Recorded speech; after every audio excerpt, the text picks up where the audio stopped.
Police चाकरी रही लोकंर घर राति दिटार पशिक दुर्नीति कर झील बोर इज्जत नवा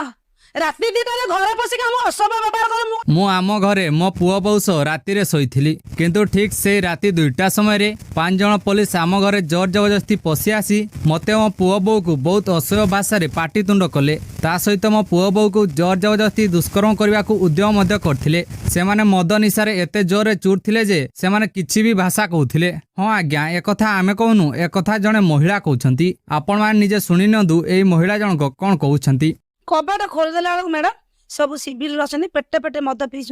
माने तब राति एत पुलिस कौन पुलिस चाकरी रही लोकंर घर राति दिटार पशिक दुर्नीति कर झील बोर इज्जत नवा महिला जनक अभियोग अनुଯାୟୀ 5 जन पुलिस राति 2टा समय से महिला जनक घर को कबाट भांगिकी प्रवेश करथिले आ घर भीतर को पसी महिला जनक से 5 जन पुलिस माने दुर्व्यवहार करथिले ता सहित महिला जनक पुओ बो को मध्य जोर जबरदस्ती दुष्कर्म करने को से पुलिस माने उद्यम करथिले। तेबे जदि पुलिस रक्षक होई भक्य साजिबो ताहले लोक माने सेमानक अभियोग नै काहा निकट को जिवे ता सहित आपन कोन लागुची एबडी काम करता पुलिस को केमितिका दंड अति आवश्यक आपनक मतामत कमेंट बॉक्स रे निश्चय दियंतु।